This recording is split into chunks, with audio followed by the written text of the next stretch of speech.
नमस्कार। इस खास विश्लेषण में आपका स्वागत है। देखिए, कई बार जिंदगी में ऐसा लगता है ना कि दुनिया बस नीचा ही दिखा रही है। मतलब कितनी भी मेहनत कर लें वो सम्मान नहीं मिलता और हर तरफ से बस रिजेक्शन ही मिलता है। तो आज हम सीधे इतिहास के पन्नों में उतरेंगे और महाभारत के सबसे महान लेकिन सबसे ज्यादा संघर्ष करने वाले योद्धा, जी हाँ, कर्ण के जीवन को गहराई से डिकोड करेंगे। आज की इस चर्चा में हम समझेंगे कि वॉरियर स्पिरिट आखिर होती क्या है और कैसे वो लचीलापन एक ऐसी विरासत खड़ी कर सकता है जो सदियों तक याद रहे। चलिए शुरू करते हैं। वो सूर्य का पुत्र था, लेकिन दुनिया ने उसे सूत पुत्र कहकर अपमानित किया। ये सिर्फ एक लाइन नहीं है, बल्कि वो सबसे बड़ा संघर्ष है जिससे कर्ण को अपनी पूरी जिंदगी जूझना पड़ा।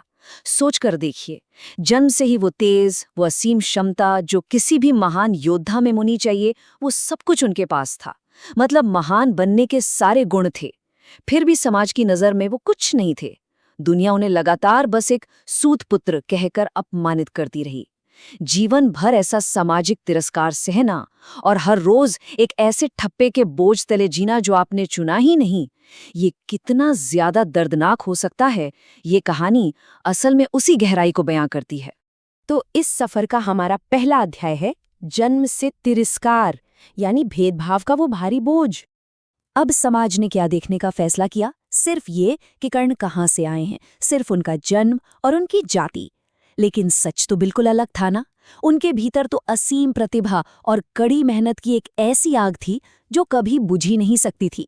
ये बात बिल्कुल साफ कर देती है कि कैसे समाज की संकीर्ण सोच कई बार किसी इंसान की सच्ची मेहनत और उसके बेतहाशा टैलेंट को पूरी तरह से इग्नोर कर देती है।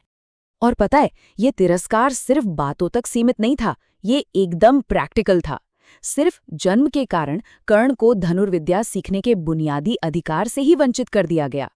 जब उन्होंने अपनी असाधारण प्रतिभा सबके सामने रखी, तब भी समाज ने उन्हें सिरे से अनदेखा कर दिया। उनकी योग्यता नहीं, बल्कि सिर्फ उनकी जाति के आधार पर उन्हें जज किया गया और लगातार सार्वजनिक अपमान का सामना करना पड़ा। जरा सोचिए, जब किसी को उसके सबसे बड़े जुनून से सिर्फ इसलिए दूर कर दिया जाए क्योंकि उसका जन्म किसी खास जगह हुआ है, तो अंदर से कैसा महसूस होता होगा। यही हमें ले जाता है हमारे दूसरे अध्याय की ओर, संघर्ष की आग, यानी अपने दर्द को अपनी ताकत में बदलना।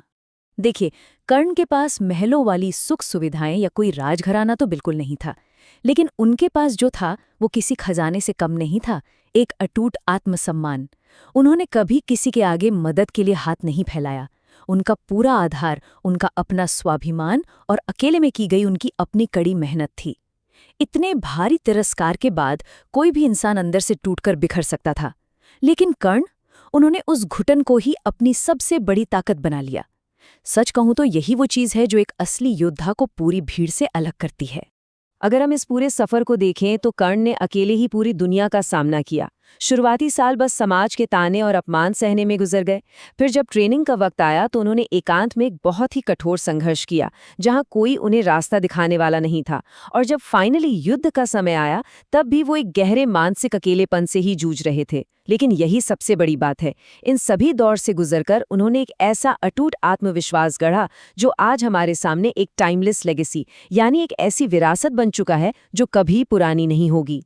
जिंदगी किसी को कितनी बार नीचे गिराती है ये मायने नहीं रखता, मायने ये रखता है कि वो इंसान कितनी बार वापस खड़ा होता है। इस पूरे सफर से यही सबसे शक्तिशाली बात निकल कर आती है। एक सच्चे योद्धा की स्पिरिट इसी बात से तो मापी जाती है ना, कि गिरने के बाद वो किस ताकत से दोबारा खड़ा होता है। कर्ण ने हार मानना तो सीखा ही नहीं था, उन्होंने हर बार बस दोबारा खड़े होने का फैसला किया। हमारा तीसरा अध्याय इसी बारे में है, अकेलेपन में ताकत, जो आज के योद्धाओं के लिए एक बहुत बड़ा सबक है। अगर हम आज की इस मॉडर्न दुनिया को देखें तो हमारे आज के संघर्ष बिल्कुल कर्ण के जीवन से मेल खाते हैं। दूसरों का लगातार मजाक उड़ाना, बुनियादी संसाधनों या सपोर्ट की कमी होना, गहरे अकेलेपन का अनुभव करना और दुनिया के साथ साथ खुद के अंदर उठने वाले संदेहों से लड़ना, ये सब आज भी तो होता है। अगर कोई आज इन स्थितियों से गुजर रहा है तो उन्हें ये याद रखना चाहिए कि इतिहास इस बात का गवाह है कि जिन लोगों का सबसे ज्यादा मजाक उड़ाया गया है, अक्सर उन्हीं लोगों ने आगे चलकर दुनिया बदली है। यहाँ पर एक बहुत बड़ा भ्रम दूर करना बहुत जरूरी है। कोई इंसान गरीब हो सकता है, उसके पास रिसोर्सेज कम हो सकते हैं, वो बिल्कुल अकेला हो सकता है, लेकिन इसका मतलब ये बिल्कुल नहीं है कि वो कमजोर है या वो हार चुका है। अभाव में जीने और हार मान लेने के बीच एक बहुत गहरी लाइन होती है, और इस अंतर को समझना हमारे लिए बेहद जरूरी है। और बस यहीं पर एक योद्धा का माइंडसेट काम आता है। एक सच्चा योद्धा कभी अपनी परिस्थितियों को या अपने हालातों को दोष नहीं देता। उसका पूरा फोकस सिर्फ और सिर्फ अपनी कड़ी मेहनत पर होता है। कर्ण ने कभी अपने हालातों का रोना नहीं रोया। परिस्थितियों पर उंगली उठाने के बजाय उन्होंने अपनी पूरी की पूरी ऊर्जा अपने हुनर को निखारने में लगा दी। और अब हम आते हैं अपने चौथे और आखिरी अध्याय पर। सूरज हमेशा उगता है, आत्मविश्वास की चरम शक्ति। कर्ण के जीवन से हम एक बहुत ही प्रैक्टिकल रास्ता निकाल सकते हैं।